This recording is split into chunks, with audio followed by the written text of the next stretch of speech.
Hello everybody, welcome back to 10 Minute Reviews. Jason here. Sorry it's been a little while since I posted a video. I'll try and make this pretty quick. Thank you to all of our patrons, all of our supporters. Really appreciate it. Don't forget to check the links down below for links to today's book and anything else that we might find applicable. I need to have some traffic through that Amazon thing that you guys suggest in order for it to keep going. Otherwise, I'm going to go ahead and jump right into today's video. So for today's video, I want to talk about a series that I have talked about in the past by Dontigney. Not sure exactly how to pronounce it, but this one actually feels like a real name instead of a pen name.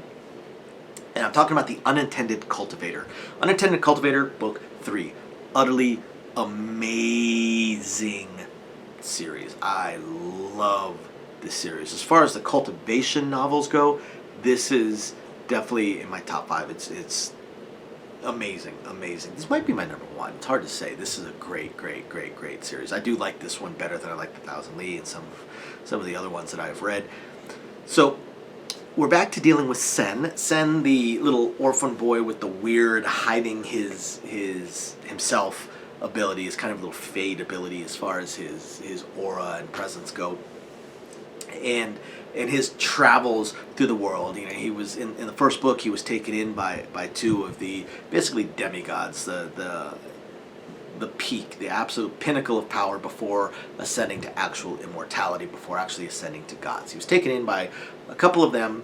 Turns out there were 3 of them when you include the wife of one of them, and they took him in. They trained him, but they trained him a little bit different. They saw this potential, and they saw this kid, this orphan that knew nothing about cultivation, absolutely nothing. So he had no preconceived notions, and they thought there was more to cultivation and more to the abilities of a cultivator than were known. Simply because people kind of locked themselves in these paths, so they decided they would train him, but they would give him difficulties and expect him to figure his own way through them, and that led to some interesting and different cultivation abilities for Sen. He cultivates more elements than most cultivators. He's able to weave things a little bit differently, simply because he just doesn't know different. He does things that everyone thinks are impossible just because he doesn't know they're impossible, basically, and he just finds his way through it. Now, we've already been introduced to some of the demonic cultivators. We've seen some of the absolute crazy powerful stuff Sen can do when he screws up and tries to weave things together, and they don't quite weave the way he means them to. But he is strong. He is strong, and he's got his companions that he is traveling with, his friends, his girlfriend, such like that he is traveling with. But these demonic cultivators, he came across this demonic cultivation sect, I guess, and came in conflict with them. And this is in the previous couple of books. Killed a few, and they are hunting him. And he knows they are hunting him. And rather than stand and fight, because he's not that powerful, he's much more powerful than his cultivation level will show, but he is certainly not unbeatable and all-encompassing power, and he knows that. So he simply goes traveling. He goes traveling and basically running, but he goes into the wilds with his companions, and he has what he's had before, this kind of itch, this feeling towards this area. So he travels towards it with his companions, he does discuss it with them, and comes across a hidden monastery. This hidden monastery is pretty interesting in how it goes. And we get a period of cultivation progression, we get a period of conflict, and a period that really changes how Sen sees things, how he does things, goes up, pretty much levels himself up, and how the interactions between him and his companions continue to go. This is a decent chunk of the book, what's happening here. We also get some, meanwhile, type of scenes that are an absolute riot. Because remember, when Sen discovered this demonic sect, he also got information. He got information about a number of members of the demonic sect, ones that were spread out and had infiltrated other sects. And knowing that he wasn't strong enough to deal with them, he did happen to know of a few people that really had a problem with demonic cultivators and demonic sects. So he sent the information on to his masters, who were basically his family.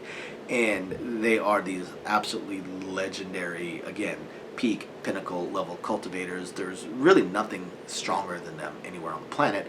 There might be a couple that can hold their own against any individual one of them, but part of the problem is that all 3 of them are friends, and mess with one, you're likely going to end up messing with the other two, especially if you happen to defeat one.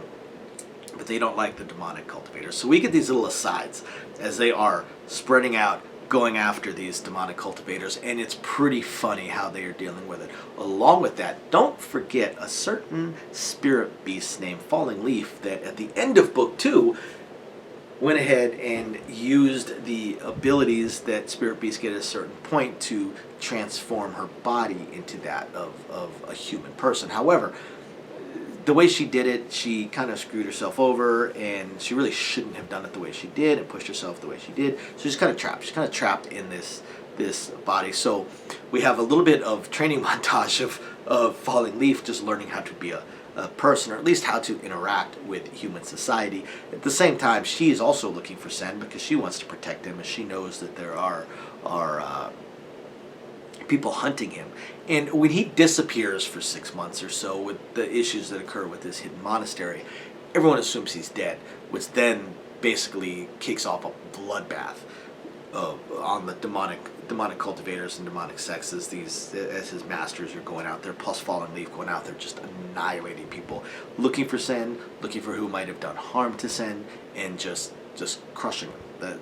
There's really no other way to put it. Just absolutely crushing them, and it's a lot of fun. It's a lot of fun. Now, once he gets out of this whole monastery area, a little bit of his party composition has changed slightly. Some people have gone separate ways, and he continues traveling on with his companion, only now they're going to where his companion's home is. And again, we get a little bit of a conflict here because the companion, his friend, has family there, and there's a war going on, and he gets kind of sucked into it. He gets a little bit lied to, deceived, and sucked into this battle.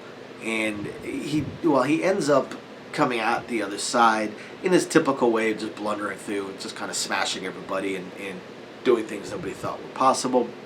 And he's just strong enough as a cultivator to be considered an elite or a high-level leader, an elder, however you want to look at it, to where he's respected, especially once he starts pulling some of this stuff off, to where even people that are technically a higher level than him respect him enough that they really don't want to come into conflict with him.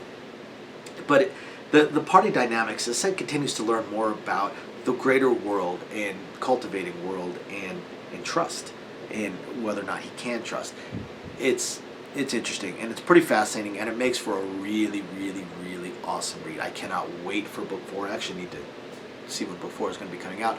Thank you, everybody, for watching. If you like cultivation books, you've got to read Unintended Cultivator. This was book 3. Thank you, everybody, for watching. We'll catch you next time. Bye now.